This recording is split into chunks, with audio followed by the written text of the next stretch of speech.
What's up, guys? Welcome to season 3, episode 5 of Trainer Talks with Trainer Dave. Joined by my 5th guest on season 3, Anna Woods. Anna, appreciate you being here today. Yeah, thanks for having me on. Yeah, super excited to have you on. I think we've kind of known each other for 3 or 4 years now, it seems like. I wrote a couple of tidbits about you. You're the owner of sheSTRENGTH, personal trainer, Hutchinson Community College strength conditioning coach. Anything else you think would be valuable to add? I help coach at Hutchinson High School too. I do their strength conditioning there for the girls. Sweet. Yeah. Kind of seems like you're the jack of all trades, like Yeah. gym owner too, gym owner. Yeah. And I then do a lot of adaptive fitness training with several adult day service providers in the area. So awesome. Awesome. Yeah, no, super excited to get you on the podcast because I know you got a lot of good insight to add for the listeners. well, thanks. So start off a little bit of it with your background. Where are you from? So I am from Buhler. Actually, I grew up in Buhler, went to Buhler High School. So from the area. Awesome. And then did you attend college? I did. I played softball 2 years at Pratt Community College. I was a pitcher and third baseman there, and then started out as an art major. I always laugh about that now. I tore my ACL and my shoulder my sophomore year and got mono.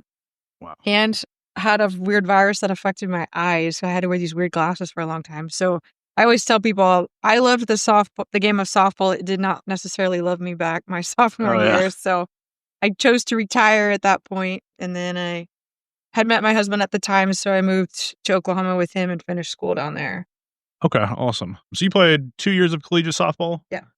I'm just curious, how important do you think having an athletic background is as a coach? Great question. I think there's two sides to that. I think it's more of a personality base and more intuitive. I know some fantastic athletes that were stud athletes on the field aren't necessarily the greatest at coaching or don't love coaching because sports came extremely easy to them. They never had to be taught or coached or like grind through hard things like your typical athlete would. And so a lot of times I feel that the athletes that weren't the stud players and weren't maybe even D1 players, but had to work really hard and had to be coached and had to learn, make the better coaches because they can translate and teach and break things down much better than people whose athleticism comes naturally. Very well said. That's how I feel. Is I was a walk-on when I started playing football, and I've always felt like things were never handed to me. I always had to work for it. And Exactly. would you say it was kind of the same for yourself? 100%. I would be the last one to leave practice. I worked out with the boys in the weight room because we didn't have weight room for girls when I was in high school, and was always trying to do that little extra bit here and there that I could just to stay average, I guess. Yeah, no, that's awesome. So, why did you want to become a trainer? that's a good question. Like I said, I am extremely art-minded. I love writing. I love music, painting, and those kind of things. That's always been my interest. Very outdoorsy, like had horses and stuff when we were kids. Grew up in the country and just kind of a farm kid, but I always played sports and did something along those lines. So I had no intention of wanting to do anything exercise related, but my mom was an aerobic instructor in the 80s, and I used to follow her around while she carried her boombox and her pantyhose and her Reeboks to all of her exercise classes. And so she teases me. I took my first steps in a gym, so I was destined to do this at some point in my life. And so after I had all my injuries in college, I had to go through rehab, and I learned like the power of strength training, and my body completely changed, and I was pretty much a better athlete post being a collegiate athlete because I trained harder, trained smarter, learned the power of strength training, like just learned a lot. And I was like, man, I want other women, other girls to learn this way before I did and be able to benefit from it in their sport, not as a form of rehab. Yeah. So I marched in the office my junior year and changed my major to exercise science and Nice. never looked back. No, that's well said, especially like when you're training athletes. It's like I was the same way. I didn't really know what I was doing in the weight room. Yeah. And it's like if I would have known what I know now, I feel like it would have been unstoppable. I tell kids all the time, I'm like, you don't know how good you have it. Oh, absolutely. Especially, just opportunity to be in the weight room, let alone anything else. So. Yeah, and especially when they start young with a qualified trainer. Yeah. It's a game changer. Oh, for sure. I always told my girls, like, when I was in high school, we weren't allowed into the weight room till the summer before my senior year. And the football coach was new, and he's like, all right, I'll let like 2 or 3 of you girls can come in, but you gotta stay in the back corner. You gotta use whatever weights are left, because Yeah. at the time there was no weight program. So that was a huge deal. Myself and 2 other friends went, and I always tell the girls I worked out with, I'm like, the only reason I stuck with it is because I had a crush on one of the senior football players. And I was like, this is the only time I get to see him was in the weight Yeah. room. So we always joke that he's like the real MVP because he kind of first started my interest Yeah. in the weight room and introduced it to me. So Yeah, that's you awesome. never know what the initial motivator might be, but Yeah, no, that's it could awesome. be life-changing. For sure. And why did you ultimately decide to start your own business? Because I had kids at a really young age. So my husband and I got married my junior year of college, and then I walked across the stage pregnant with my first child in December of that next year. So we started having kids right away. And so I wanted to have a career, but I also needed to be able to work around being a mom and staying at home with her. So I worked at our college wellness center, and I had worked at a physical therapy office as a PT aide. And we moved at that time we were living in Oklahoma. We moved back to Kansas, and there was no gyms in the area we moved to. There was nothing. And so at that time I had to figure out how I could still run a business or be a part of fitness. And so I decided to open my own business. So that was 2007. I opened the first sheSTRENGTH. Nice. We called it Woods Wellness back then because that was Okay. my last name. But Yeah. I would train while my daughter took naps and got up early in the morning while she was sleeping. And I carted her around in a playpen when I would go to people's houses and train. And so that's the main driver. So I could be a mom and have a career at the same time. Yeah. No, that's awesome. And so how long have you been in business for? 2007 is when I first 2007. opened my own Okay. business. I've been a trainer since 2003. 2000. Wow. Okay. So over 20 years in the industry. Yeah. That's awesome. And then, yeah, we're like 15 years as a business owner, a little bit more than that. A little more than that. That's awesome. Yeah. Very cool. Yeah. Why did you decide to name it sheSTRENGTH? Well, funny story. I had originally wanted to call it sheBeast Okay. because I just thought that was a cool name. Well, at the time, there was a Beachbody program that was called something similar, Body Beast or whatever. So I got all my shirts made, business cards made, signs made, launched sheBeast. Within 24 hours, I got a cease and desist order Wow. from a law office from Beachbody that told me I had to take it all down and I could not use that name. They had trademarked Wow. Beast. Dang. And so I went online in tears that night, like, it's over. I'm never going to run my own business. And so I started asking people online, like, what's another option of a name? Like, and I had people like send me ideas, and we ended up voting. I had a lot of people submit ideas, and sheSTRENGTH was the most chosen one from the public. That's So awesome. Yeah. that's kind of where that came from. I think it's a good name for sure. Well, thanks. It's stuck. It's Yeah. stuck with me. And how long ago did you rebrand to sheSTRENGTH? That would have been 2015. Okay. Nice. About roughly 10 Yeah. years you've been doing sheSTRENGTH. Yeah. Awesome. Yeah. So like talk about how your business has grown since starting it. So you went from home gym, now you have your own facility, you got a team. Yep. Yeah. What all has gone on? There's been a lot of different pieces of that.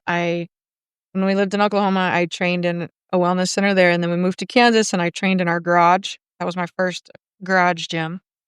And then I helped open Mactown CrossFit in McPherson. It was CrossFit Pathos back then. Okay.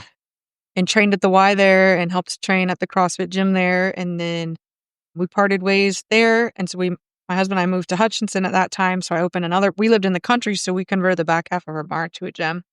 I'd had a boutique gym also when we lived in Hillsboro, but then we moved to Hutch, and I was in my barn gym from 2015 till a year ago in April 2024. Wow.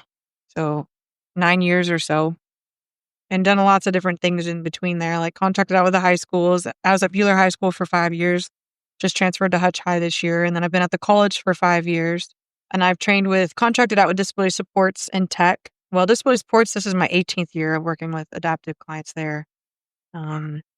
So kind of had the main business of my own, but I've always kind of had my hand in other avenues. I always tell people, like, my training career has evolved around where my kids are at. Like when I first started, my whole goal with my app in 2015 when I started it was for moms that were at home that lived in rural areas like me and had no workout equipment, no gyms, no community.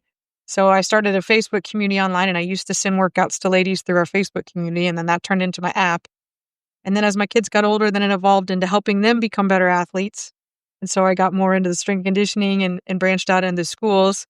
And then just being in the softball world forever, doing pitching lessons and stuff kind of evolved into getting my hands on helping with the softball team at the college, which translated into helping some of the other teams now. And so it's kind of just been an involvement Yeah. basically around my kids' needs and interests and what I could most authentically give to based on the place and time that I am. Nice. Yeah. That's a big value for me.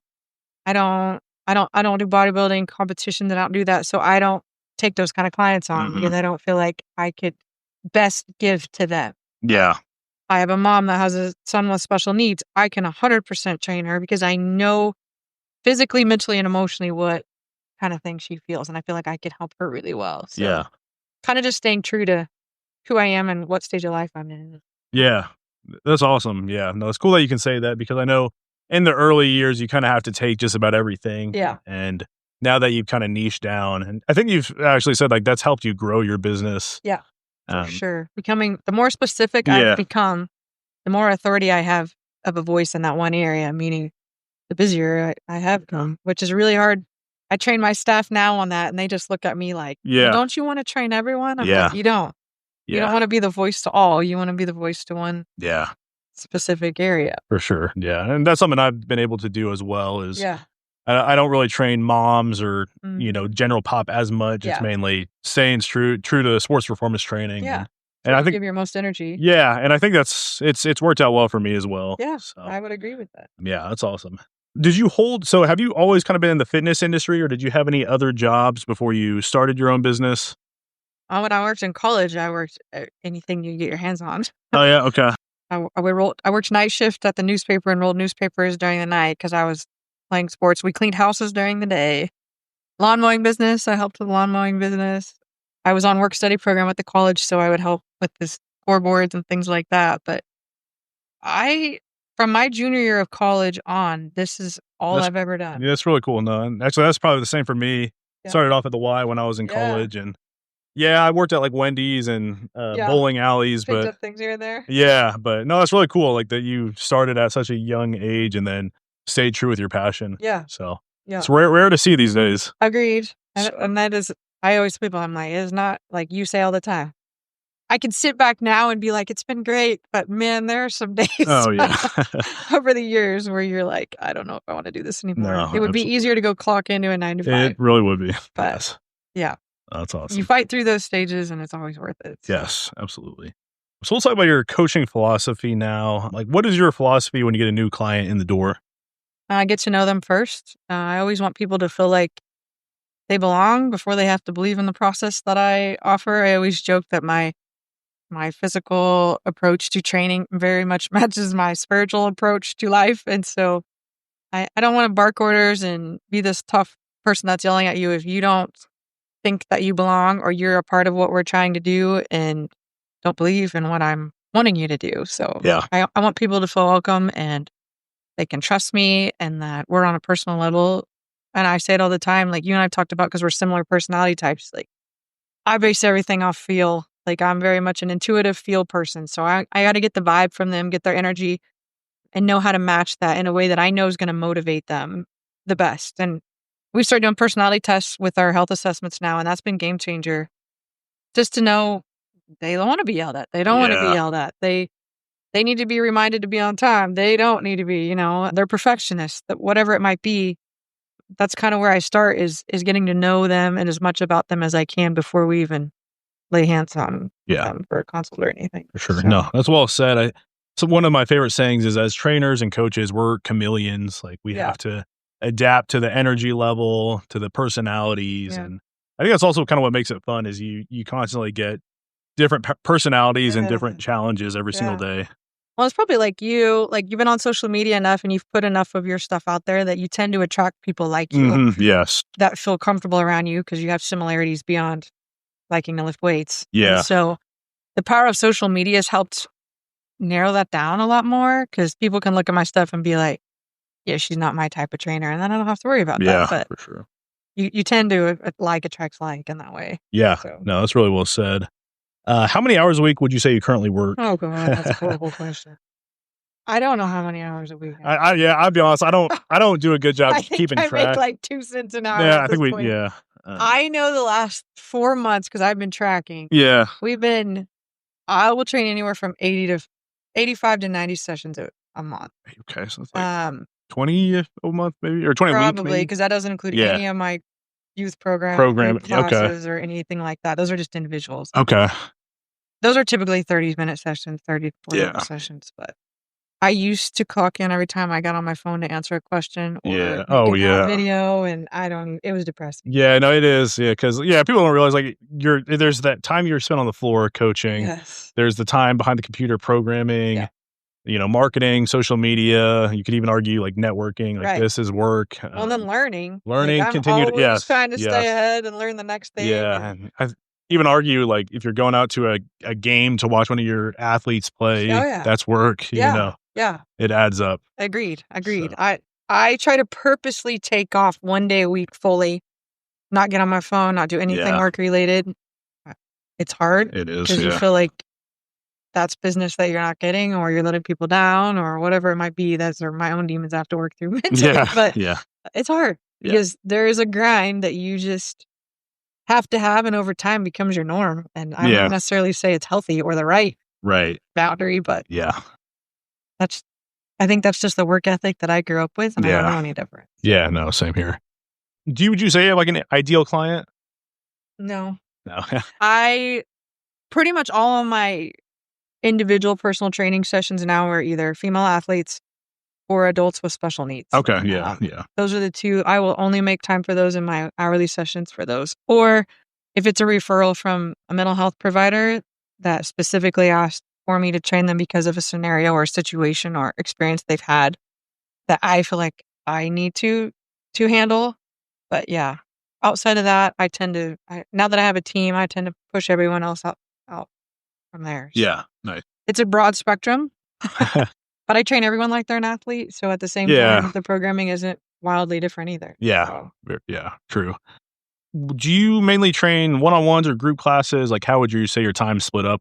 pretty much, well, like I just said, my only one-on-ones are my adults with special needs, just because if I got to transfer from a wheelchair, or like I have a gal now with epilepsy who has chronic seizures all the time. Like I can't have her in a class, or some of my clients with autism that get sensory overload, I bring them in at a time where I can turn the lights down in the gym, the music's not playing, there's not people cranking the weights. So those are the ones I do one-on-one, but those are the only ones I'll do one-on-one because they have a legit reason they need to be one-on-one. Right.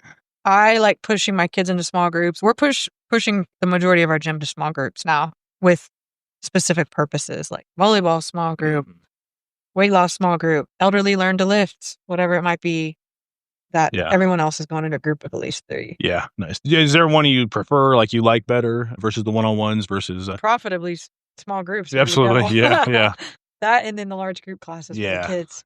For sure. And I mean, more energy and a lot of, competition stuff you can do. They push harder when there's a group because they don't want to get beat. Yes. Yeah. And the girls like the social part, so they do that too. Yes, so. Absolutely. Everyone in the gym today was talking about Summer I Turned Pretty, a movie that that came out today, and so we had a really hard time focusing. Yeah. But that's the downside of groups. For sure.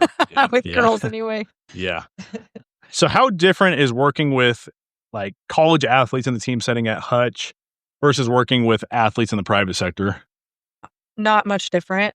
I really don't change my expectations or approaches because I want to take them to that level. Mm-hmm. So the only thing I would do is modify their movements to the ability of what they can be at. But I'm still demanding great control. I'm still demanding effort. I'm still demanding all the same expectations. I just modify the movements to what's within their functional capacity to maintain good form and intensity at, based off that. So college girls might be doing cleans. My young girls are doing kettlebell jumps. Yeah. But I require the same expectation effort across the board. I'm just changing what their level of work. Yeah. So you don't feel like you bring more of an authoritarian, strict approach in the college strength conditioning setting versus the private sector? Do you think private sector is maybe a little bit more loose? I'll let the sports coaches do that. Okay. Yeah, I agree. No, I will with softball just because I have a more personal relationship and I travel with them some. Yeah. there's a higher level of accountability with them. Yeah. I don't know that I would say authoritative because I'm just not a No, yeller or yeah. like Yeah. you're just gonna get what you get with For me. sure. I feel like Yeah. if I have to tell you to put effort in, Yeah. there should be no reason No, I for should have sure. to do that. So I don't ask for it very often Yeah. because that's on you. Absolutely. No, I completely agree. And so I don't really change that part of things very much. Yeah. I let the sports coaches at the college handle that because Yeah. that's kind of their lane. No, I I try to agree. go in, make them the best athlete for that practice that I can, and get out. Yeah, no, I agree because we're in the kind of same boat. You're at Hutch, I'm at Newman, Yeah. working with college athletes, and then I also work with athletes in the private sector. And Yeah. you're right, like the fundamentals of strength conditioning don't really change. Maybe in the private sector, you can tailor it a little bit more if it's a one-on-one, or Yeah. you get a little bit more variety with equipment, at a training gym. And then, it's like, I think people think, especially college strength conditioning, that you have to have like an authoritative, strict, yelling personality. But it's really not, because it's like, I don't deal with a ton of discipline issues because, like you said, the sport coaches Yeah.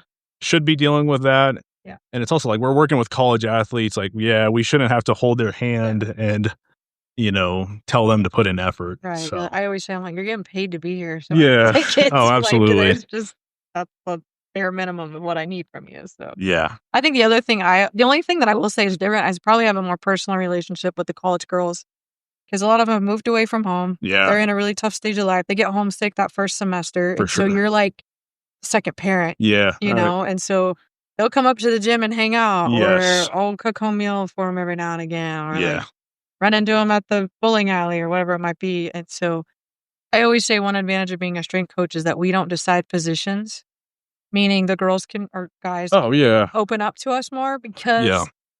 they don't have this fear that I'm not going to Yes. start because I find out something about For sure. them, Yeah. And so if there was any difference, I would say I get to be a deeper personal relationship with them because there's some vulnerability in fitness just in itself. Yeah.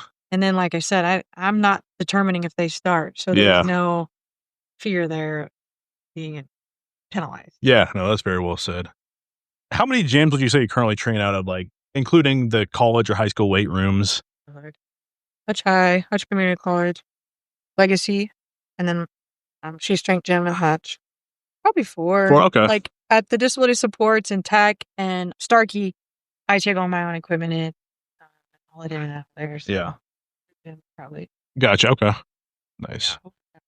Those are the 4. Okay. That's not too bad. Yeah, because I do three gyms. Oh yeah. I think people think it's a bad thing to be constantly kind of bouncing around from location to location, but Yeah. I don't know. To me, I don't think it's horrible. Like, you kind of get a nice change of scenery, and I mean, you can track it as business mileage. Agreed. So The only people that complain are the guys that change the oil in my car. Oh yes, yes. Like, wait, you were just in here like a month ago. That actually is true. But yeah, I agree, and I say it all the time. Like, I was just in Memphis talking to guys that have gyms at like in Atlanta and like big cities, Chicago, and they're like, "How do you train out of 4 gyms?" And I'm like, "You don't understand. Everything is 45 minutes away. Yeah, We live in a rural area, Yeah. meaning we don't have gyms on every corner. yeah, Like, there is a shortage of quality strength and conditioning people in our area, meaning you kind of got to piece stuff together to try to help as many people as you can on that aspect and to make a living. yeah. Oh, 100%. I can't charge $150 an hour like they do out there. Like, Yeah, people, the per capita around here is just not that. And No. so I chose to live here, meaning I'm Yeah. not complaining. yeah, But the majority of full-time trainers you're going to find are going to be piecing work together. yeah. Absolutely. And I think we talked that's kind of how we make money is, with these team contracts or whatnot. Yeah. So I'm waiting for them to cut NIL deals for it. yeah, yes, I agree. That'd be awesome. Yeah. Do you have a cool success story from a client that you can share that sticks out to you? The one that I always share the most is more of a personal one. When I first started, when we moved to Hillsboro, which is the rural area we lived in first, we moved back from Oklahoma, that was where they had no gym or anything. My daughter was 4 months old. So I went into the nursing home because I had a huge heart for special populations from day one. And I went in there and talked to the administrator every week for probably 6 months, asking her if I could develop a dumbbell program for the elderly people in the assisted living and lead it. And so I'd take my wagon in there with my dumbbells and I started working for free. And then they decided to put me on staff because they saw the balance, like the falls decline a lot or whatever. And so from there, one of the occupational therapists got a hold of me 'cause she's like, "Hey, have you ever worked with people with special needs before?" I'm like, "I haven't, but I would absolutely love to." So her sister had Down syndrome. She was 33 at the time, was morbidly obese, had lupus or obesity-induced lupus, high blood pressure, insulin. She had prediabetes, was on the verge of not being. So she lived in disability supports, but was on the verge of needing to get higher level care, meaning they were going to have to pay more for her services. And she was one of 8 kids, so that was a big expense for their family. So she asked me if I would want to train her. I'm like, I'll sure give it a try. I've never worked with anyone with Down syndrome before, but Yeah. so within her first year, she lost 89 pounds. Wow. Was able to bench press, do a squat, do a clean, jump on a box, live by herself. She got off all her medications. And that was when I first got my contract with Disability Sports. But I always say the big reward of that story was because of my work with her, we ended up adopting my son who has Down syndrome within 2 years after that, because she opened my eyes to the world of people with special needs and the need for care and advocacy and like that. And so we learned about my son needing adopted. He was 2 at the time. So we made the decision to adopt him. And so she had huge physical results from training, but I always say, like, we call her Auntie Amy. She passed away a few years ago, but she changed our life in terms of bringing us our son. So that's always my favorite success story. Yeah. It was life-changing for us. Oh, absolutely. Yeah, that's such a cool story. Yeah, because I tell people, like, we're in the business of changing people's lives, but I would argue there's a lot of these athletes or clients that are kind of changing our lives too. 100%.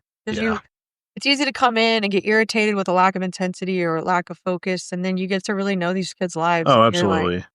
Like, you're 10 times more resilient than me, or any pro athlete that comes in here just because of what some of these kids have had to deal with that you have no clue until they open up and share. Yeah. It's inspiring. And it is. I tell them that. I'm like, you inspire me. Yes. Yes. So yeah. It is very rewarding. And we're talking about, like, rewarding. And what would you say is your, like, favorite part about being a coach? It's a tough one. I like the variety. I'm like you. I like doing something different every day. Yeah. I like a new challenge. For sure. I don't know. That's a tough one. I think that's probably the big part of it. I love seeing young girls find confidence in themselves outside of, I need to lose weight, or I can't wear the same brand clothing, name brand clothing, or like girls that come in that don't have confidence and then they're able to rip a bar off the floor heavier than they ever thought they could. I don't care what age of woman you are. Yeah. And then they just walk out of there taller. And, absolutely. Those are probably, especially in the younger girls, my absolute favorite days in the gym is when a young girl gets on a barbell for the first time and like just feels that like power from it. And absolutely. I get messages like you probably from parents all the time, like, thank you. Yeah. I don't even realize I probably did anything, but those small things make such a big difference. They do. It's part of that, like we were talking about before, like, man, I wish I had that when I was a kid, because you don't have those type. Well, we didn't have social media when I was a kid. That's true. Yeah. You don't have those people to look up to or those things to look up to. You just had what you knew in front of you. And I was always a strong farm kid, and I used to get teased for being so strong, and I never had an identity where my strength was a forte or cool until I got in the weight room. And then it was like, this is actually like a cool thing in here. I'm stronger than you, I could bench press as much as you or whatever it might have been. Giving you a different identity.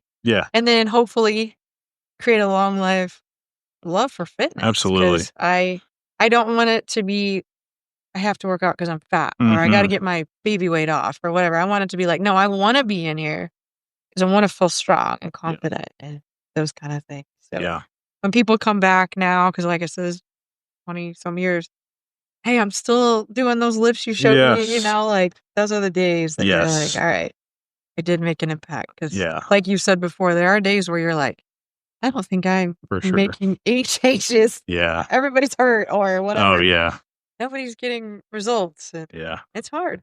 But no, those little messages or success stories from the athletes, like I feel like that's what keeps me in it. Yes. So those long days. Yes. Yeah, absolutely. Agreed. What about, what would you say your favorite part about being a business owner is? Working the hours that I want to work. Yeah. I hate tax season. Oh, yeah. I do like these last 4 weeks have probably been some of the hardest for me outside of the gym. I have missed more sessions just because of personal things going on I've had to deal with. Oh, yeah. Well, I should say like the last 3 months now. Wow. It's just been we were joking about who had a voodoo doll with my name on it, but I don't like missing sessions. Oh, Like, yeah. people get out of a rhythm and a Mhm. consistency, and then they got excuses for not coming back. Yep, And yep. you're building and building and building, and then I'm gone for 3 weeks, and you're like, Yeah. shoot, I'm so sorry. And so Yeah. I like being able to be in there, being able to work and be consistent. So probably being able to be away like I have been, even though I Yeah. hate it, because I need to be, and I have Yeah. a choice. I don't have to beg my boss to let me off or Yeah. whatever it might be. Yeah. But No, that's awesome. having a family in that is Yeah, awesome. the flexibility for sure. Yeah. Yeah. What would you say the hardest part about being a coach is? That exact same thing. The hours, yes. The hours are hard. Because on the same token, you run your own business, meaning Yes. you only get paid when you work. So Mhm. you got bills to pay and things you want to do. If I'm not working, I'm not making money. No, I completely agree. And that has been my Achilles heel my entire career, is I am not good at keeping my boundaries and my schedule in place. Yeah, So I think I'll take you Saturday morning or Sunday afternoon when I just got done saying I'm not training weekends anymore. Probably 90% of coaches, to be honest. So Yeah. hard. Yeah. Especially when they're people that you're like, Oh, I know absolutely. I can help them. Absolutely. Like, I can see exactly what they need right now, Yeah, and I know what we should be working on. for But, sure. you got to choose my personal health, Yeah. my family, Mhm. and all that. And it's sad that some days I put myself last. Yeah, absolutely. I Yeah. get it. So yeah, we talked like you do struggle. I mean, we probably both struggle with burnout. Oh yeah, How do you combat burnout? that's a good question because I feel like I'm in a phase of it right now. Like we were Yeah. just saying, Yeah. it's like that grind to the end of the summer, and Yes. kids don't want to come in. They're tired. They've done 10,000 Yeah. sports all summer long, Yeah. and then. Like, I had a girl come in today. I had basketball Oh, it's camp this insane. morning. I have 2 volleyball tryouts tonight, and then after that, I have softball tryouts, and then I have a church camp tonight. Yeah. And I'm like, I don't even know what we're gonna lift. Yeah, I just put 100%. my programming down, and I'm like, let's do Yeah. some recovery, some breathing, and then we're gonna do a really quick short circuit, and I can get you out of here. Yeah. I feel like that's all my sessions right now, and so they're burned out, and then I feed off that energy, and I'm like, I can't even do my job right now, and it's frustrating, but I force myself to take time off. I try to get back to things I love doing or things that I know fuel my energy or that I get energy from, not energy drained from. So for me, it's being outside. In the summer, we love going to the lake. I like being with my family outside. Being around animals is a big one for me. Getting back to some art stuff, like I'll sit down and journal or write, or I haven't painted in a really long time, but I used to be a go-to. But finding things that I can unplug and be okay with unplugging and just have fun. Yeah. I'm not a naturally fun person. That sounds terrible, but I have to get out and find ways Yeah, I to agree. do fun things. Yeah. I can just grind. Oh, no, me Not too. me too. Yeah, It's absolutely. weird, but Yeah. yeah. Yeah. No, well said. What about like imposter syndrome? Do you ever be like, am I really the coach for this person? Right. All the time. Yeah. Especially with college teams. Yeah. Like stepping in to help them with football some of those. Oh, I walk yeah. in there and I'm I like, bet. I don't know what I'm doing. I No. have no right to be in here right now. Yeah. I'm not a football player. No. 100%. I like have to mentally go through a process sometimes when I walk in the weight room. Yes. Shut that voice down. I'll pray like, hey, this is not my identity. This is not who I am. I mean, my tattoo says I'm fearlessly and wonderfully made, and I have to like step back, shut that voice down in my head that I know is not true, and like recalibrate. Yeah.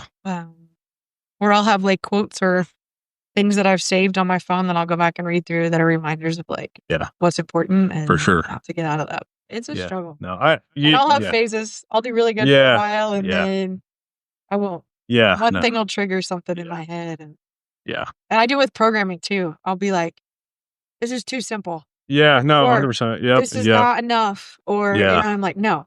Yeah. Stick with just what you're doing. Trust the process. Yeah. Don't change it. For sure.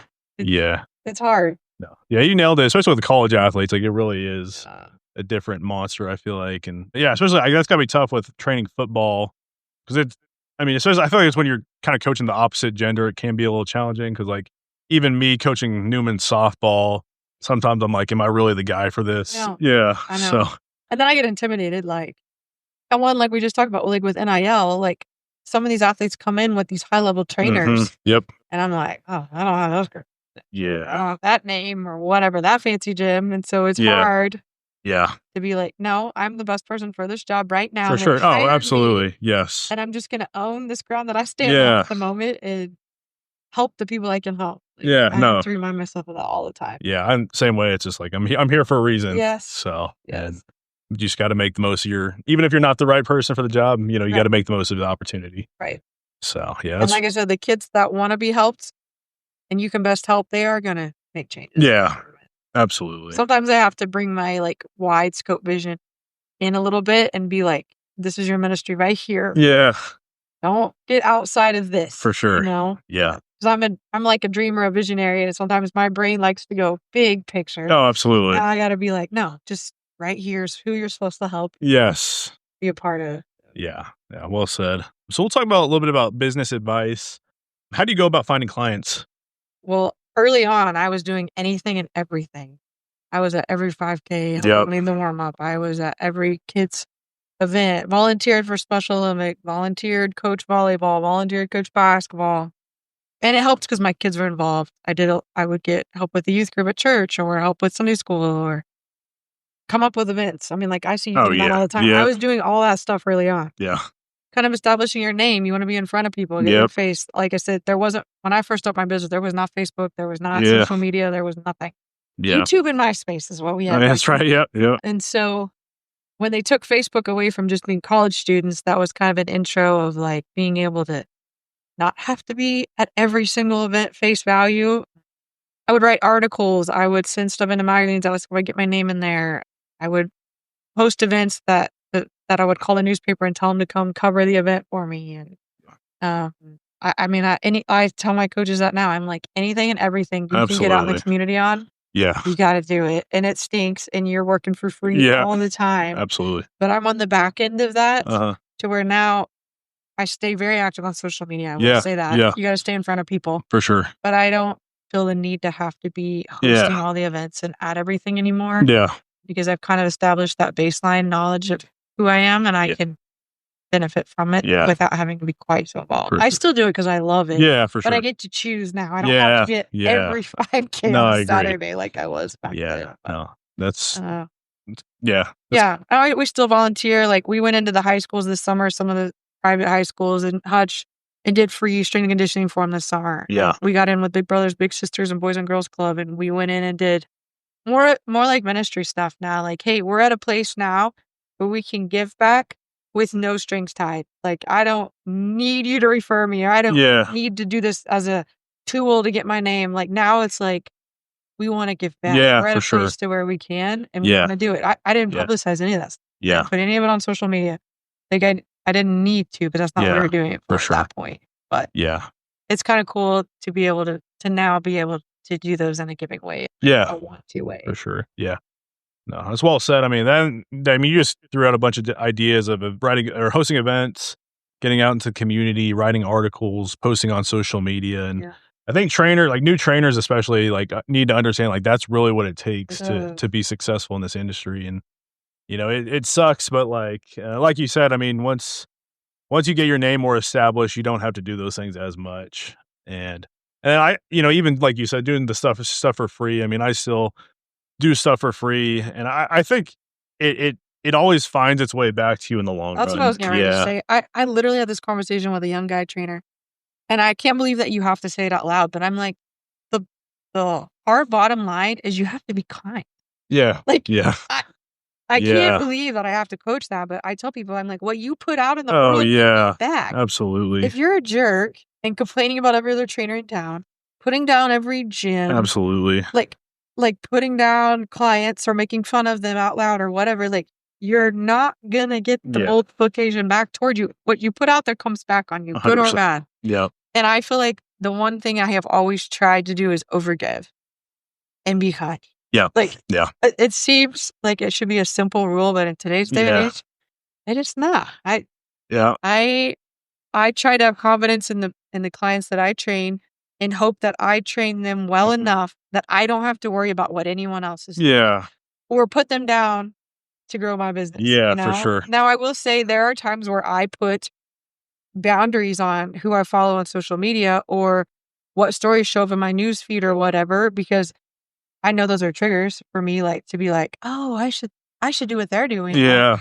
And I'm like, no, I know my clientele best. Yeah. And I need to stay Absolutely. in my lane. And so Absolutely. I will put blinders on a lot That's of the good. times as a protective mechanism for me, Yeah. not because I don't like someone. Yeah.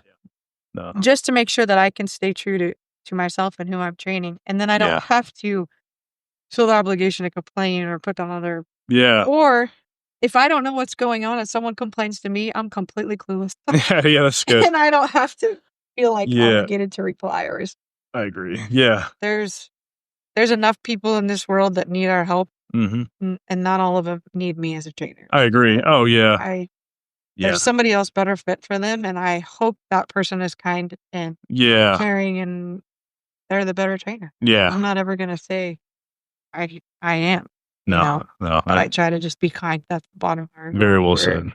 Bringing people back and growing your business. Yeah. It seems simple, but you'd be surprised the amount of sadly, people in this industry. No, especially in this industry, I don't know what it is, but it's kind of a catty one. And especially sports performance. Agreed. Like it's like I feel like general pop training is a little bit nicer, but like sports performance, it's like I don't know. You probably high school coaches probably see us as competition, and Agreed.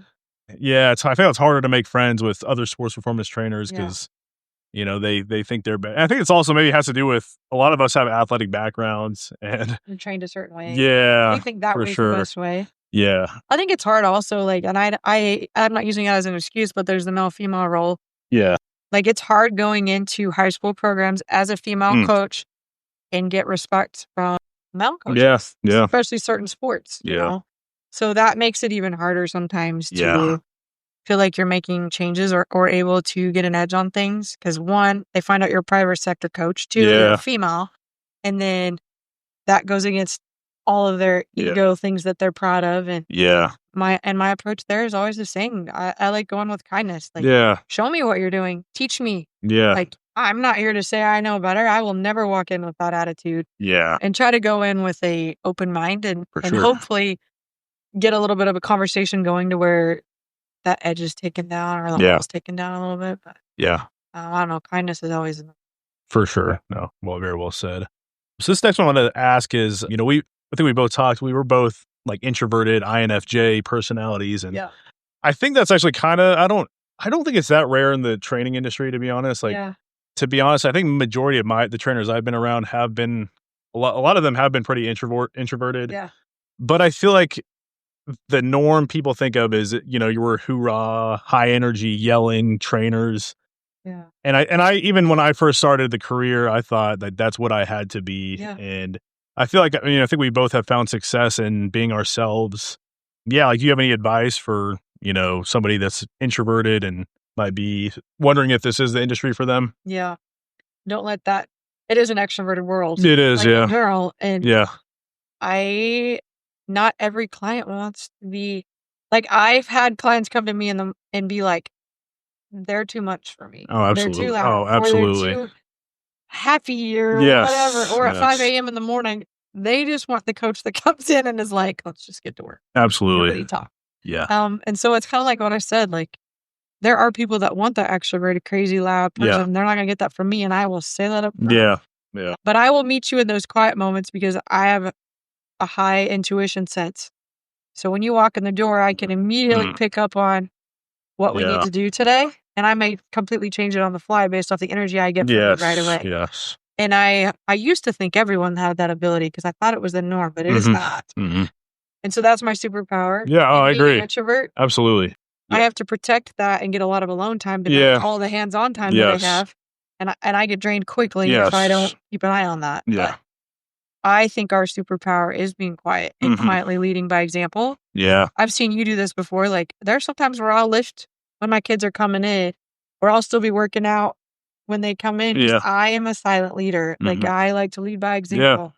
I want them to see me working out on social media. Yeah. Like, I don't post because I want people to see how much weight I lift. I want my kids seeing me working out just as hard as they do in that for weight sure. room. Absolutely. And them showing up to class that day because of it. Or my adaptive clients that have extreme joint pain and hurt all over.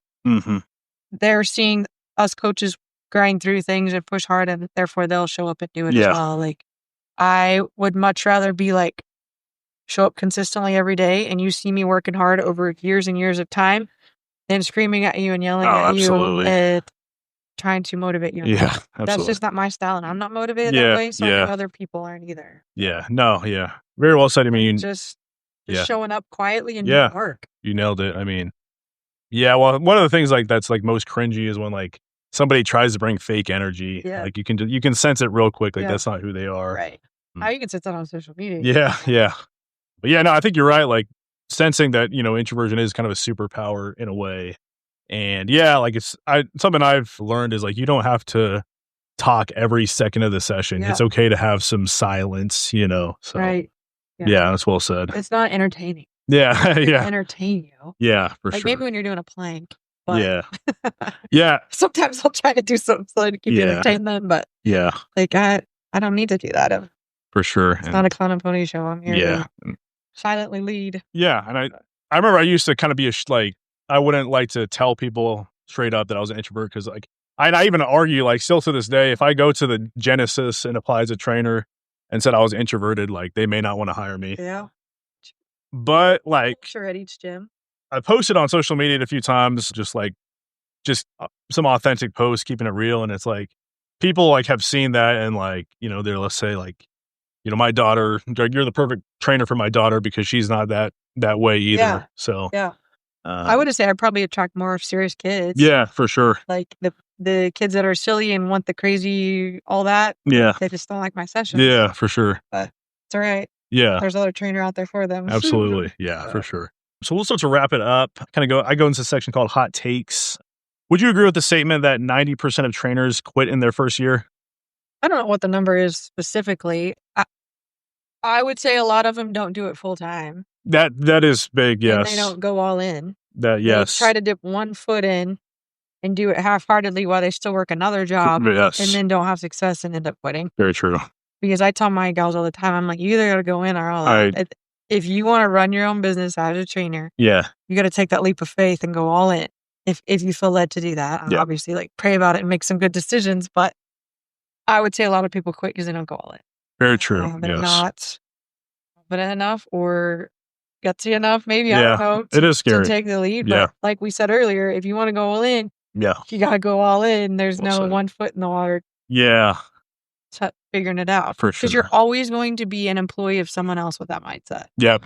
Like, I tell my coaches, Oh, I'm like, absolutely. if you're going to work for me, that's fine. But you're your own independent Yeah. entrepreneur. Oh, yeah, Today, meaning absolutely. your face is your brand, even if you're under the umbrella of my business name. Yep. Meaning you still have to run this like it's yours. Completely agree. And we can't just be, who'd you bring in for me today and show up and train them? Yeah. Oh, Oh, like, I 100%. need you to be all in. Yeah. Like, that means training them, but then also going to their games that weekend. Yep. Or helping with their church event in 2 weeks, or donating to their school fundraiser. Like, Yep. it's way more than It just is, showing it up is. and doing a job. Well said. And But, yeah, yeah. you're right. Like, yeah, I think training full time and getting a full time income versus being a college student training 5 hours a week or training, 2 hours a week after your full time job. Like, those are just two completely different Period. things. Yeah.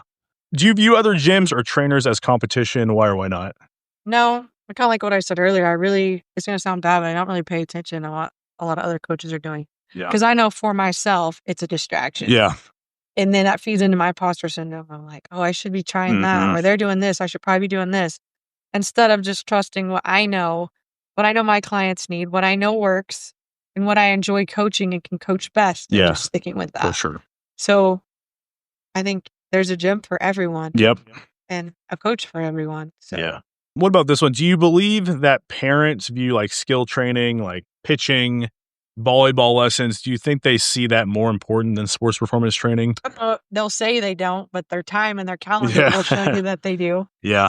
You got 4 nights of hitting and pitching. Yep. And 1 day a week of strength and conditioning. For sure. Like, I don't know what I argue that all the time. I'm like, what's your planner say? Yeah. What's your calendar show? Yeah. You might be telling me that you want to be lifting a lot, but For sure. your calendar says otherwise. Yes. Very true. Until they get hurt, then all Yep. of a sudden you become a priority. Yes. So. Yep.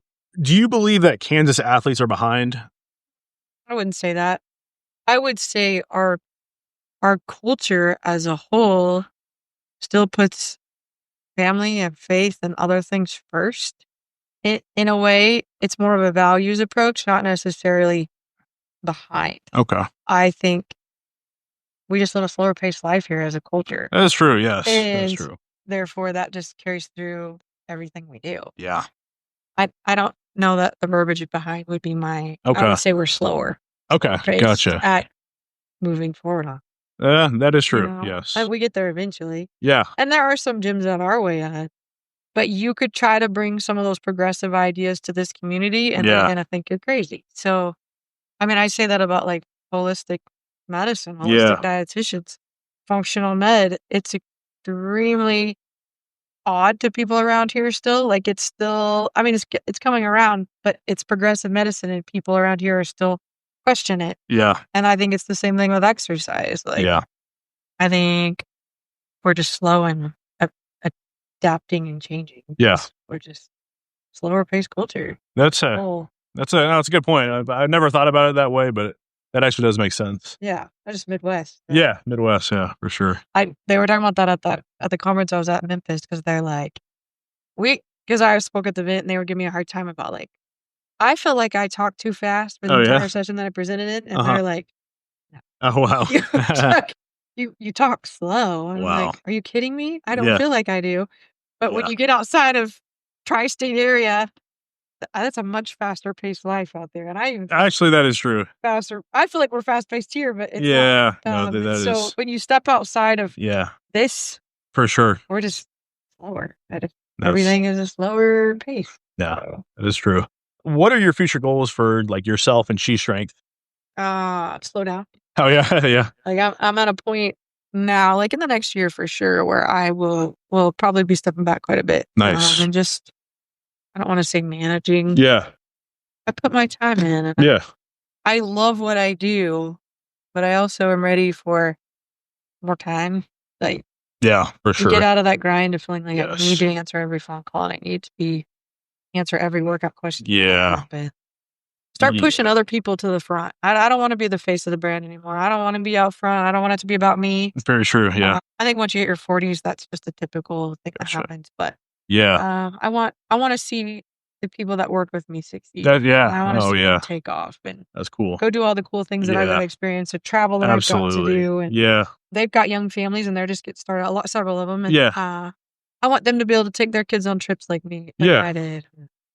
So I'm ready to. I'm ready to not be the face of the thing. Yeah, no, that's awesome. That's disappeared to some cabin somewhere. And that'd be not quite that bad. No, I just awesome. Don't want to be out there.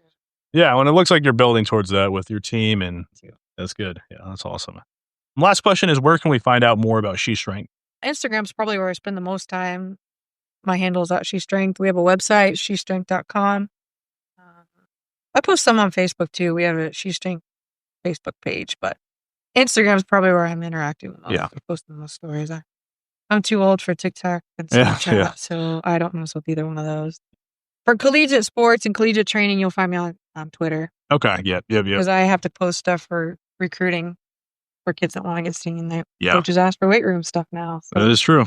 I got to get, for their sake, I'm on Twitter. I'll say that. Okay. There you go. Nice. I don't post much else besides collegiate stuff on there. Yeah. Family, work, all that. You're going to find that. Sweet. Awesome. Well, appreciate you taking the time out of your busy schedule to come down, and a lot of good knowledge on this podcast. And thanks for all you do for the community. I appreciate that. And so I could say the same for you. I love seeing all the stuff you're doing and getting out and hustling. And you're doing all the right things. Thank you. I appreciate it. So try to get on your level. Come around. One of these days you'll look back and be like, I did it. Yes. It's cool. Yes. So awesome. Well, thank you all for tuning in, and we will see you next time.